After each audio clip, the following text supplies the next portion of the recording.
This the story of crypto blood and truth blitz. Ask them a cliff high what the truth is. They was just talking about the blockchain. That's when they heard Janet yelling and the cops came. They said give me all your Bitcoin and lock aim. Then Jamie Dimon showed up and the shots rained. So they hopped in a Lambo and took off fast. Welcome to the Block Party Podcast.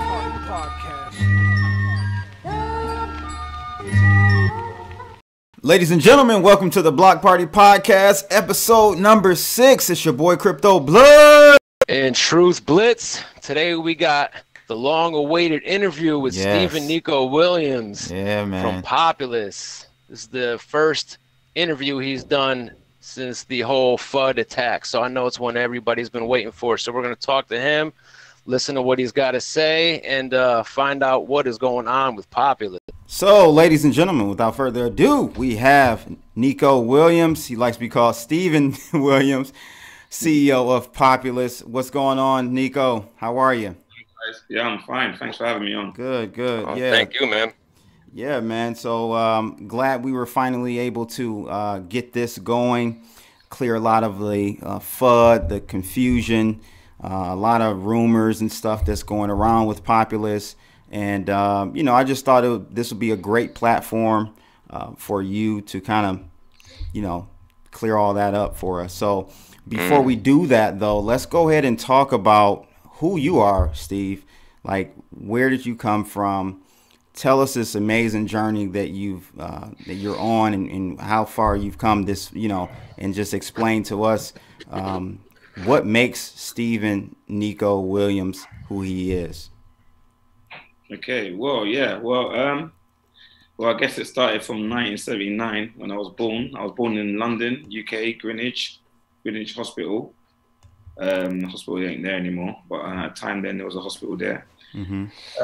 Yeah, I grew up in London, then grew up in London, went to Tide Mill Primary School.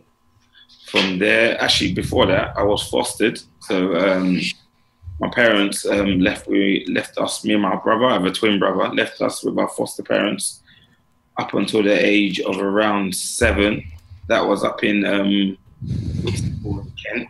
So Kent is like another area in England, more towards the seaside sort of like. Okay. And was reunited with our parents back when they came back from Nigeria. So we went to go and live with our mum and dad up until they split up. So that brought us up until where we first started secondary school. Started secondary school at a school then called Crofton Secondary School. That's in the area in London called Crofton Park. So when you say secondary school, what is that? You know, for us Americans, is that like is that middle equivalent school? To middle school or high school or what? High school. Basically. High school. Okay. Yeah, but I'm not familiar with that. Ways that they do it in America, but yeah, so it's kind of like high school. Yeah, so I was probably you start secondary school at the age of 11 and you finish when you're 16. Oh, okay. During that period, me and my brother were quite troublesome. Got into a lot of trouble with gangs and things like that in London. Lots of fights. So our parents decided that the best opportunity for us, was to ship us out to Nigeria. So we ended up leaving Nigeria after getting kicked out of the first secondary school attended. We went to Nigeria for a period of about 4 to 5 years. We came back. We went sixth form, which is like 1 year away from actually starting university. So we went to sixth form, and so basically that is where we basically started looking at technology and how to use it. So my brother basically, he was more hands-on with computers than I was at the time. He took the path of graphic design and media. I was more interested in financial markets. Well, not really so much in financial markets, but just interested in what my dad was actually doing at the time then. He's a chartered accountant. So he used to basically at the time used to work as a corporate finance director for Sands International Bank in Nigeria. He left Nigeria. He left the bank. He got expelled from the bank for basically for being too clean, too good. He would give loans out to fellow clients, and therefore he got loads of threats, and he decided he was going to leave the bank. So I mean, so from that point, I always used to see him at the time before, up until that, studying for ECIMA, ACCA, and all these type of different accounting sort of qualifications that he was trying to get at the time, which he did, and he did successfully get. So yeah, I was basically interested in finance, financial markets, how to make money, how people making money, and that sort of triggered my interest in finance, really. So yeah, so I basically started looking at data, what the actual thought was is how some of these companies on the financial pages, how these guys, CEOs, were actually selling their companies for hundreds of millions of pounds. I wanted to get down to the bottom of that, how they started it, because at the end of the day, it's a business. And if anyone can build a successful business, if they put hard work into it. And I just basically was interested in how they started. So what I did was I started looking at all different types of businesses, types of industries, and one thing or another led me to looking at balance sheets. And at the time, we had a company's house in London where I would basically go there and look at balance sheets from the beginning of incorporation of these companies up to where they were, just to understand. That brought me to understand how companies were valued, how they're valued, depending on public companies get valued using a price to earnings ratio, a multiple of sometimes of their turnover, and they are sold on that, or whatever operating income they're receiving at the time then. So that made me realize, that gave me the understanding of companies' valuations. So then basically what I did was I started looking a bit more deeper into the data that was in companies' house. At the time then, it was in PDF format. So most stuff that I was doing was manually done at the time then. So that's using my brain more than I do now. I guess that after a while, it started dawning onto me that I started seeing insights into this data and where the data was kept. And one thing or another, it led me to some things I regret at the time then. I looked at data from annual returns, capital held by companies in the form of collateral shares, pay-as-you-earn schemes, all types of incentive sort of schemes for employees of large organizations. And one thing or another led me to find several different types of loopholes in the data. And I then realized that, yeah, I've got some form of skill at looking at data in a different way, because basically these loopholes were presently there at the time then, and no one's discovered them. And my belief is that if something's undiscovered, then not too many people are aware of it. So that is where I started looking into data and realizing the potentials of data. And skipping forward to where I decided to take the road of honesty, basically, and build a successful business.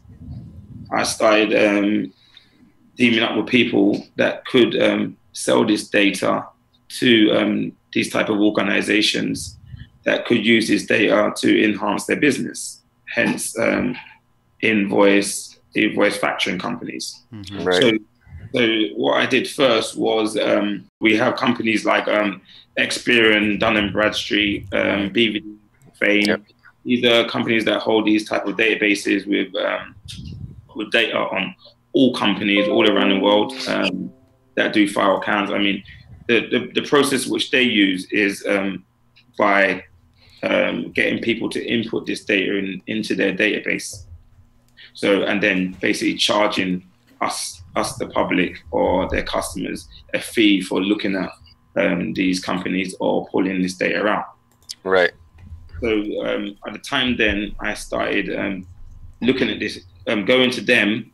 Now I've kind of moved from the manual stage of looking at documents in companies' house to moving on to companies like Dun & Bradstreet and Experian and Equifax, and basically pulling out spreadsheets of this type of data and then creating, looking at them, creating algorithms over them to determine if there's any form of indication that could create an edge in terms of getting to people first that need invoice finance, basically. So during that period, there was an announcement by Companies House that basically said that it was in around that 2008, 2009, where they basically announced, this was around the time of the whole big data, open data sort of climax in a sense. Mm-hmm. They basically said that we're going to open up all our financial accounting data, which includes profit and loss and balance sheets, in a new type of format called XBRL. Basically, as a data guy, I've seen an opportunity to basically to compete on the same level as these big multinational companies Dun & Bradstreet. The reason why is because they have people inputting the data into the database.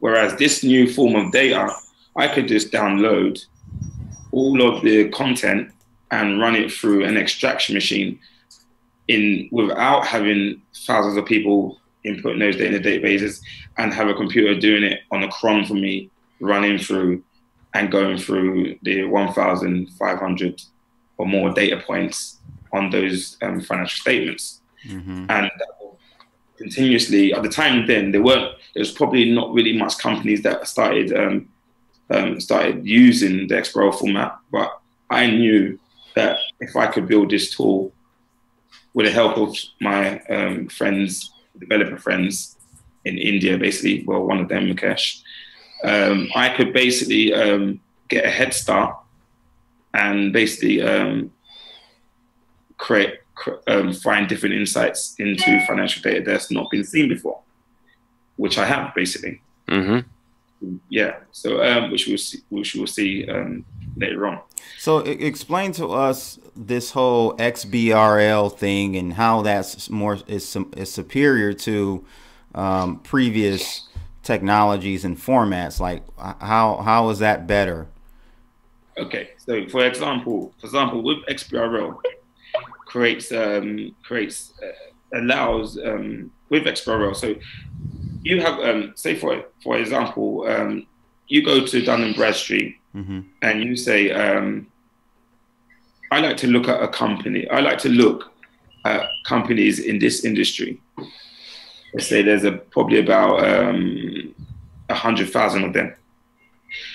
Dun & Bradstreet goes, okay, what's your budget? And you goes, my budget is around £100,000. They go, okay, well, what we're going to do is we're going to charge you 50 pence for each financial record, and you're going to roll over them, and that's going to cost you basically about 50,000 or 50,000 pounds. So I'm giving you a quick example of the power of XBRL. So with XBRL now, you can extract the same 100,000 records for nothing, and still do your analysis, your predictive analysis on that data. So basically, what would someone do with 100,000 records in industry from one type of industry? They would look at the patterns of the industry. They can see it going forward as a whole instead of just looking at it as one company. Remember, we don't basically have as much information on private companies as we have on public companies. Right. So, I mean, this is quite new in the sense of to the ordinary guy or to those companies that that can't afford the type of budget. These consulting companies work on behalf of multinational companies to create these industry reports. And that's on the industry scale. So, I mean, so if you can see the huge potential of using that type of data for that particular reason, that's one example. Okay. So what I guess what led you to blockchain? You know what I mean? What got you into blockchain and made you think, you know what, like I'm gonna do this using blockchain? Okay, so basically, I started a business with a guy at the time then of going around with the data that I've started using for XBRL to actually I went to a couple of banks. We got a couple of contracts, and we started providing data. Then one thing or another led to my partnership with that guy breaking up, and he went his own way. I'm not going to go too much into detail about that, but I mean, he went his own way, and I just decided that I'm going to more or less take control of my own business in the way I want and reinvent it in a type of way. So I started, I had a friend who used to trade Bitcoin, and he said basically he's making money from trading Bitcoin. Like everyone else, I was a bit, well, like everyone else that's not known to or doesn't know Bitcoin well enough to understand the potential. I was like, oh, it's some form of trading where you can win or lose. I wasn't aware of the potential, and I decided that after a while of hanging around with him, I just basically want to know a bit more. So I went to, I started Googling different types of Bitcoin meetups, and then I eventually found one called CoinScrum, quite a well-known one in London. And then I went along there one evening to a pub quiz, and guys were open. They had their arms open, welcomed me in, sat down, pretty much new to it.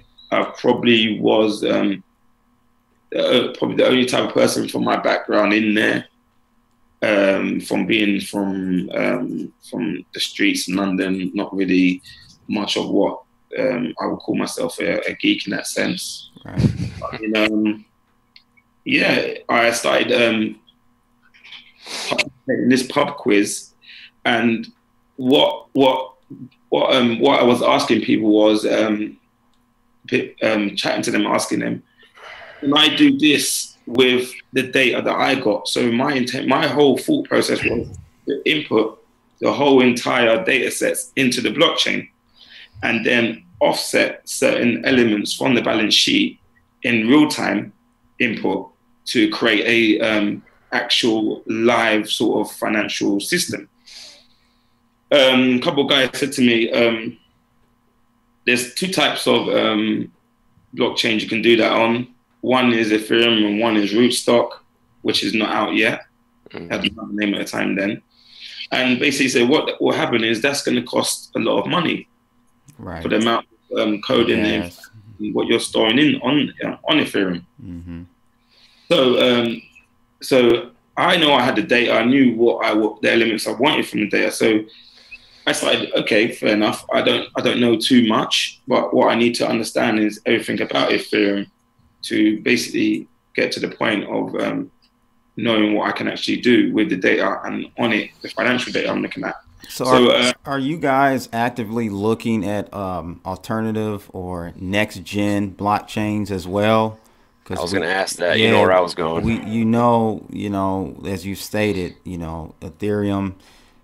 How are you guys hedging yourselves as far as what is coming in the future with new generation blockchains that will basically bring the cost down for you guys and make things even faster? Are you guys actively looking at these types of alternatives? So we're focused at the moment on Ethereum. We see huge potential there, and we've found ways of working around the cost and things like that. Okay. So Wisdom has brought down our costs immensely. I mean, practically down to zero, not zero, but what would it cost us? I mean, yeah, we do look at different types of blockchains. RSK, Rootstock is one of them. We've been in discussion with them for over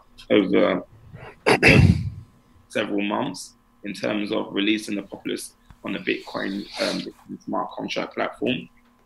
There are some thoughts of actually coming out with our own blockchain should we get big enough and control it. But logically that would make far more sense than relying on another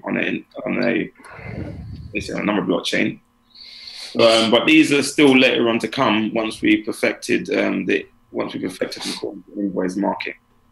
So have you happened to check out EOS? I've had a couple of people mention it to me, but my focus is fully at the moment on Ethereum. I mean, really, I don't really get enough time to do much research on other technologies, but I mean, it is notes we're taking down. I mean, it's different from when you're working on something than to pivot to another type of blockchain. I mean, I think that would just cause major distractions in the way our team are operating. If we just started thinking about, what can we do with another blockchain, because there's so many popping up. We'd have them on the merit of what they can do in terms of for what our operations are. Okay. So basically, I just quickly get back to where I was in terms of the meetup. So I met a few guys from the meetup. Started talking about in the pub quiz, talked about the DAO incident, play some videos about parody sort of DAO videos, and then I got a good understanding of where we were and what Ethereum was. So then the rest was my research to understand it and look, and then start building some smart contracts, and then eventually got the basis of what I needed to do basically. Cool. So how long, when did you actually start this endeavor in Populous? You know, when did you actually start with it and start planning it and start building it? Yeah, because you ran into some roadblocks, right? Okay, so kind of go through some of the issues you had leading up to Populous for us.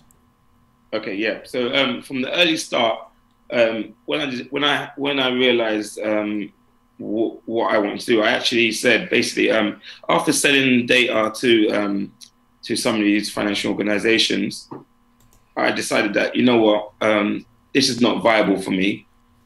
My partner at the time was willing. He thought it was okay to sell data to them for around 5 to 10 pence per lead, while they were going to actually make tens of thousands from those leads. So that's a waste of my time. I'm not doing that. And we had some disagreements. So from there, I decided, you know what, I can basically build out the same sort of business that these financial institutions have themselves.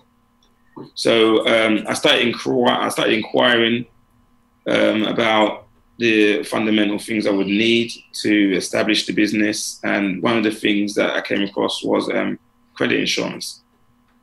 So I gave a call up to some credit insurance providers, and I was asked in terms of how much capital do you have, and I basically said none, and they were like, we can't help you. You need at least £1 million. Mm-hmm.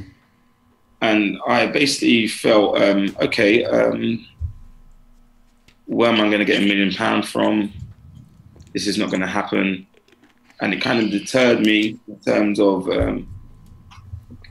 wanting to reach the goal which I had planted in my mind. So I eventually met. And at the time then, it was kind of like me by myself. My brother was into his own publishing company, and he was actively doing what he was doing successfully. And I just decided that I will go in a different route and start looking into technology in a way that I haven't looked before. And hence, I got a mentor. Okay. So, so this mentor basically structured me out in a type of way that gave me a good understanding of how to face business in a certain type of way and how to be concise in certain areas. And this is where I started realizing that some of the barriers that were holding me back were actually, there was actually ways I could go around them. And hence blockchain was one of them. Not that he did lead me onto blockchain, but he gave me understanding that with technology, we can create peer-to-peer marketplaces with the data and generate finance from reports that we can use to fund other things. Hence PXT basically. But so my mentor was played a vital role to basically where I am now, because I had that sort of not that I've moved away from the sort of ghetto mentality to a more structured kind of corporate mentality. Yeah, we call it a hustler. Yeah, from a hustler to entrepreneur, a true entrepreneur, right? Yeah. So true entrepreneur. So I mean. It just put me on that path where I guess I had to build and develop from there. Gotcha. Nice. So I guess let's get into the platform a little bit and talk about some of the points about how Populous operates. So can you explain for everyone who doesn't know how the token will be valued for invoice purchasing? Is it going to be priced against the market price of Populous, or, you know what I mean? It is for the value of the token for purchasing invoices. How are you going to value it? Okay, so basically PPT, right, is the only way of purchasing invoices on the platform, or using PPT to collateralize PPT and give you tokens in return to trade invoices on the platform. Right. So this is how we do it. So we take feeds from different exchanges, and we put them over a 30-day moving average period, and then on the basis of that, we can now control the volatility of the price of PPT over 30 days, and then whatever rate we want to set for PPT per token, that is decided on the exchange of the day and when they deposit the token. This is to cover swings in terms of prices of PPT going up and down in one day or two. So, and we use Binance, BTC, KuCoin, and various other stable sort of platforms to determine how much we're going to collateralize and give tokens in return for the PPT that is deposited in the smart contracts. Mm-hmm. So that is also dependent on how much we have in physical gold reserves. So what the idea is that we will never lend out more than 50% of the gold we have in, and that is basically to counteract any sort of negative impact on the gold going down in terms of should the price move against us on PPT, we always have 50% of that to go into, if that makes sense. So only 50% and the other 50% is kind of like a buffer. Okay. CB, you had some questions about that, right? About the gold.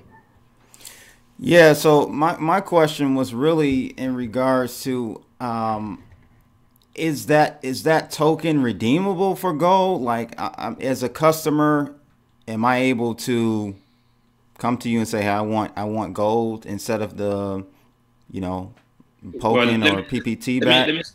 I'll explain so it gives you you get a clear idea of different ways of redeeming fiat or gold or whatever way you want to do it. So the issue here now is that in the crypto space, we're hearing a lot of banks blocking transactions into crypto, out blocking accounts, no matter how big the companies are stable. And what I decided is that I didn't want a situation of where we have a lot of capital in regards to invoice sellers or invoice buyers held with us, and suddenly the bank freezes account or stops or closes the bank account, and then our operations come to a halt. So I've actually do some thinking around this and think the ways to reduce this type of impact. And also I realized that banks are acting like some form of cartel. Mm-hmm. Absolutely. No one bank can stand away from the bank and offer crypto services without being impacted or being squeezed out by the other banks. Right. They're all in it together. And I've had bank accounts frozen, business accounts closed for just basically trying to build this platform out. So, and basically what the answer is, your token aspect of your platform is the reason why we're closing the account. Fair enough. Okay. If you don't want to deal with it, it's not the government that's against it, it's banks within themselves. Right. So what I decided was, okay, how am I going to be smart around this? Okay, if I'm holding physical gold, I can hold gold anywhere. The issue with gold is the logistics around gold. So we don't have to, no one really needs a license to trade gold. Gold has been around for centuries. So I started looking at how money was, how when money was pegged to gold, basically. And I realized that, okay, we can actually peg crypto to gold. And what we'll do is, this is basically what we'll do is, we have the gold physically held in a vault. An invoice buyer with PPT deposits gold into the Populous collateral contract. He gets his allocation in tokens. The gold that he now trades in the invoice auction, the tokens now go to the invoice seller. The invoice seller requested the funds from us. We sell off the gold, get immediate cash for the gold, transfer the proceeds of the sales invoice to the invoice seller. The invoice seller now pays back the funds, the full 100% of the funds from the invoice back into our bank account, and we repurchase gold back into our, simple. Oh, okay. Okay, but so here's my issue with that though is, how do we know, is there is there a third party that's auditing this, or is explain that aspect of it? Yeah. So basically, that's all those auditing of the gold is never been an issue. What is the issue is the fact that when you're open to your sources, when you're open about your sources, from my experience of what from in this community, if I declare something in terms of this person's working with us or this person, they start getting attacked for all various type of communication channels, pressuring these guys making them think that there's something bad going on. And these guys will later on feel, okay, you know what, I just don't want this hassle. And they'll pull out. So I had a word with our gold holders, and I said, would you mind me basically giving your name out as the source of the source of who holds our gold and the vault? And basically they're actually they don't mind, and they are actually audited by Deloitte too. One of the 4 major accounting firms, so they don't mind. So that's not a problem. But what I do know from experience, like I just mentioned, is I know you're going to get bombarded with a ton of emails, phone calls from various different types of people. People, I don't know, proclaiming they're supporting the product, but basically have other intentions. So what we worked out with our suppliers and other participants is that these kilogram gold bars, they have serial numbers on them, so they can be audited by any accounting firm, or they could be traced from the original source or where they've been purchased from, and that can still point to us where they're held. So we have various different ways of auditing it without disclosing where they're being held, and just basically confirming that we are actually in receipt of that. So you see how you would see how a person using the platform might be concerned about the lack of transparency regarding where your gold is being held. Is there checks and balances behind that? Like, so I mean, do you see that as a concern for you? Trying to solicit new customers and new business? Yeah, I mean, if I was an invoice buyer with my PPT, which I have a lot of PPT, I'll be very concerned as well. So my interest to make sure that process is as transparent as possible, while at the same time making the gold as secure as possible as well. Hence why I trust it to be in the vault where other people are holding their own gold as well. I mean, what we've also discussed with our vault is having the same accountancy firm audit their gold, audit ours, which they basically said they would do at no extra cost. So that is the solution. Okay, so we'll get into more of like a lot of the concerns that the community has about and around Populous. We'll get into that in a second. I do want to double back and talk about why and how Populous is a threat to the current regime, the current structure. The legacy system. Yeah, the legacy system. And I guess we can kind of segue that into a lot of the FUD that's been spread around and possibly tackle that as well. So just kind of go over why Populous is a direct threat to the current system. Okay, so it's a combination of things. One of the major things is the way we're going to use this type of data we have to corner the market in a sense. And the second, another thing is the platform's a global platform. It's a peer-to-peer marketplace, peer-to-peer finance. So that means in invoice finance, from my research, most companies, most participants in in invoice finance are either wealthy individuals or companies, and they put a benchmark limit in place so that the ordinary person can't participate because of capital. And usually you might find that in the UK around £50,000, or in the US $50,000, and it's not really ideal for anyone that doesn't have those funds to start trying to acquire them to do that.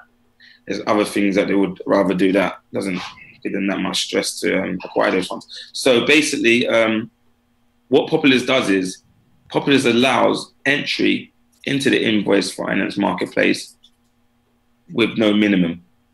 So basically, what you get is you may have a guy in Iceland that raises an invoice on the platform, and the guy in India that's probably done some freelance work for Upwork or another person, purchased some crypto, Bitcoin, Ether, converted it to PPT, and now uses his PPT to earn him a passive income. Whereas he wouldn't necessarily get the type of return if he put that into his bank account in Mumbai, for example. So basically, that doesn't just happen between a guy in Holland, well, an invoice seller in Holland and an invoice buyer in India. That happens globally. Also, XBRL, the data that we use to target, as well as credit score these invoice sellers, is a global standard. So it's quite it's used by all the companies in the US, which are basically regulated by the SEC. Majority of companies, well, almost 90% of companies in the UK, Europe, and some parts of Asia, Singapore, if I'm correct. Don't hold me on that one, Singapore, but majority of companies in Asia. So what we're seeing here now is, if we develop Populous and deliver it successfully, and it's running successfully for unforeseen future, then we're going to take a lot of business away from the traditional invoice factoring companies. For example, like I mentioned before, these guys are still doing stuff the old sort of way in terms of inputting data, sending people around to people's doors one by one to ask the business owner, can I take some moment of your time? Can I ask you if you need invoice finance? Whereas we don't need to do that. We can mail shot tens of thousands of people in one go, even if we get a response back of 1%, 2%, which will be much higher than that, because we're targeting who we know we want to target. So we already know who needs invoice finance before they know it themselves, which is a form of predictive analytics as well in use, and using big data in a way that it's not been used before. And we'll get a response, and we'll be those sales guys for those banks to get to their customers on a daily basis and regular, basically. And that is a threat in terms of taking food from their plate, and also the cost of invoice factoring or discounting with these type of providers. There's always hidden charges such as administration fees. The platform doesn't charge any sort of sign-up fee or admin fee, which is sometimes in the range of in the thousands of pounds, basically £10,000 by some banks to charge. And that cost is down to zero. So, I mean, there's a lot of reasons why it would be a threat to a lot of institutions or organizations. I mean, and clearly, the blockchain is a major contribution. It pays a large contribution to the aspect of trust in terms of payments and people controlling their own finances. So these are all aspects that it opens up areas for disruption. So with that being said, we know that in business, you know, you play chess, not checkers. That's what I always say is it's 3 steps or so ahead that you have to plan, right? So, so Nico, explain to me, we talked about how you're going to disrupt it and why it's a threat to them, but what type of counter moves could they play to really try to limit you and mitigate your business, your threat? What can they do? And have you guys prepared for these potential scenarios? Because I think that's a huge issue that needs to be definitely have like a contingency plan on what you're going to do when they do X, Y, Z. Okay, so basically, we're years ahead from any bank actually carrying out full operations on the blockchain in a sense. Right. I mean, they're tying their own regulation. As soon as they start carrying out, then I think they're kind of locked they have on terms of people buying and selling crypto will ease up, because obviously it makes logical sense. You need to buy crypto to use on their platform to buy invoice or whatever. Right. So they get that. We're still years away from that. They want to make sure regulation is tight. But I mean, like you said, what's our counter? How do we counteract them taking our market share or coming in business? Well, simply is this. With XBRL data, it's not just invoice financing that we found leads for, in a sense. We can move in any industry you want, including property, high on our agenda once we've successfully delivered the invoice finance sort of project successfully. So I mean, we'll always be one step ahead, because our data allows us to find new and different insights and different marketplaces that don't exist at the moment, and we rely on innovation. And I believe that is the key in terms of keeping one step ahead, in a sense. One other question that relates to what we were just talking about as far as the invoice sellers and the buyers, a question that came up among some of my followers on Twitter were concerns about how you were going to deal with risks of default. And what are your plans to basically protect the person selling the invoice? Is there any insurance? Will you be offering that at a fee? Or kind of explain, what are you planning on doing to kind of protect the sellers? Okay, so basically we're taking a traditional approach to